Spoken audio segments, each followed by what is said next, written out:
आगामी भविष्य काळात पर्यटनवृत्ती हिनं आपणाला या देशाला आणि महाराष्ट्राला कृपेचा वर्षाव करू आणि हे जे दुष्काळ सत्र गेले 4-5 वर्ष चालू आहे ते अजून काही वर्ष आहेत, सुमारे 22 सालापर्यंत हे दुष्टचक्र या देशावर आहे, जगावर आपणाला वेळोवेळी सांगितलेलं आहे.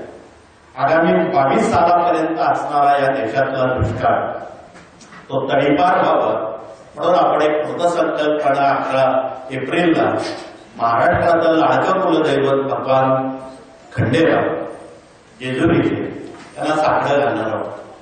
महाराष्ट्रातल्या 12 कोटीपैकी जनता मोठ्या संख्येनं जेजुरीला साकडं घालण्यासाठी जाणार आहे. त्यात आपलाही नंबर असू द्यावा. ज्यांचा खंडेराव तो नसेल त्यांनी वरती गडावरनं जातात, जिथे मंडपात सोय केलेली आहे तिथपर्यंत आपण सेवा रुजू करावी.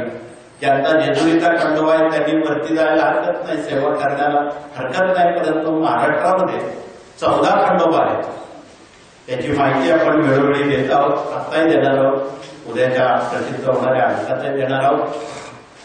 ही सर्व माहिती आपण सर्वांना काम हवी. तर जिथे जिथे खंडोबाची सेवा केली जाते तिथे दुष्काळ पडत नाही.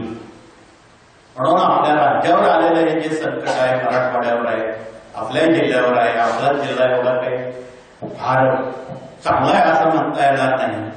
परंतु इतर जिल्ह्यांपेक्षा जरी तो चांगला असला परंतु या जिल्ह्यातही पाणी टंचाई खूप आहे.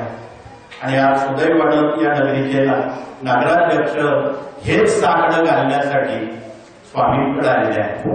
म्हणून या साऱ्या बाबींची ही सगळी पूर्णाहुती आपण या सेवेनं करणार आहोत. तेव्हा वेळेत